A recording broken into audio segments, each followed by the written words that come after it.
1895. A detective named Frank Geyer is on his hands and knees in the cellar of a rented house in Toronto, digging in the dirt with a borrowed spade. He's been at this for months, across 2 countries, chasing a paper trail of lies from city to city because 3 children are missing and he is the only man on earth still looking for them. The dirt gives up a smell before it gives up anything else. Then his spade finds them. 2 little girls, a teenager and her younger sister, buried together under the floor of the cellar. Not down a chute, not in some elaborate machine. Just 2 children, gassed and put in the ground by a man they trusted, in a house he rented under a false name. Sit with that for a second, because this is the crime almost nobody tells you about. And the reason you've never heard it is that while this was happening, the newspapers were busy building a much bigger, much louder story. A hotel designed to kill its guests, a castle with 200 victims, and most of it wasn't real.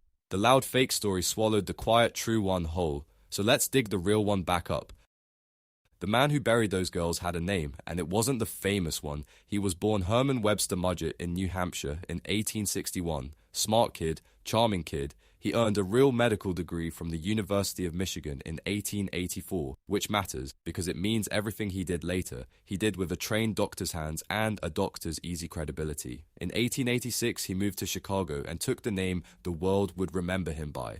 H. Holmes. And here's the part that should bother you. He wasn't a lurking, obvious monster. He was the opposite. He was the friendly druggist behind the counter, the handsome landlord who remembered your name. He was polite, he was funny, he paid attention to you.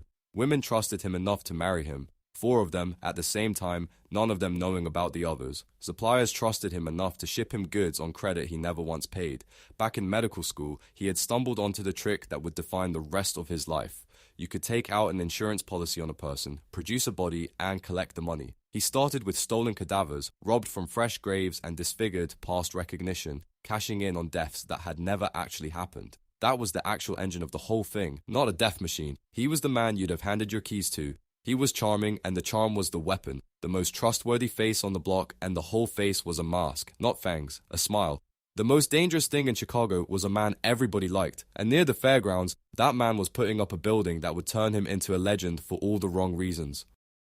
On 63rd Street, in the Englewood neighborhood of Chicago, Holmes built the thing the legend was made of. 3 stories, a drugstore and shops on the ground floor, rented rooms above, and a strange, unfinished basement that almost nobody ever saw. Locals started calling it the Castle, and when the World's Fair came to Chicago in 1893, Holmes told everyone the top floor would be a grand hotel for the flood of tourists pouring into the city. Now, here is the story you have probably heard, and I want you to picture it, because it is genuinely a masterpiece. The newspapers said the castle was a machine for murder.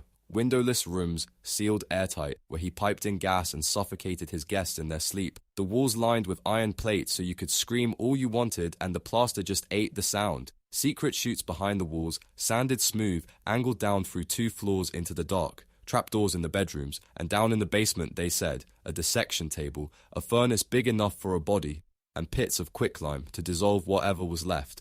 A maze of dead ends and false doors, built to trap the fairgoers who checked in and were never seen again.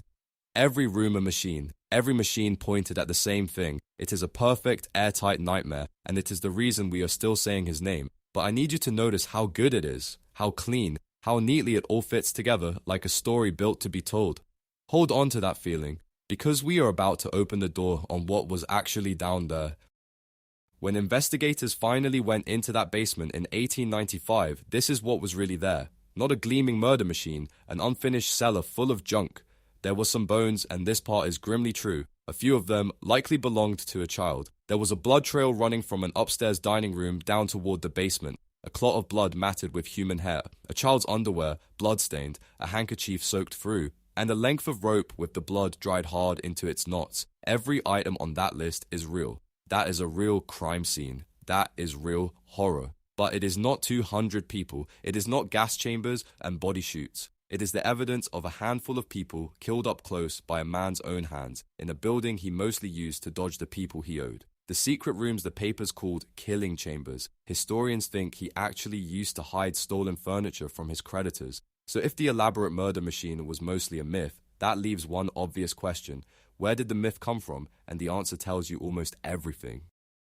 You want the murder castle? You want the 200 victims dropped down chutes into the fire. That is the story the newspapers sold in 1895, and they sold an enormous number of papers. Here is what the record actually shows. A historian named Adam Selzer went back through the original primary sources and he found that the detailed torture device stories, the gas chambers, the trapdoors, the dissection table, didn't even appear in print until the 1940s, decades after Holmes was already dead. The tank the press breathlessly called an acid vat held a bucket of crude petroleum, the crematorium nobody could ever prove existed. The 200 victims traced back to one throwaway line in a 1940 pulp paperback, copied so many times that a number somebody made up became a fact everyone knew. And the World's Fair tourists who supposedly checked in and vanished, there is a simple problem with them. The hotel was never finished. It never opened. There is no evidence a single fairgoer died in that building. Holmes's real victims were not strangers he lured off the street. Every one of them was someone he already knew, someone he had romanced or employed or done business with.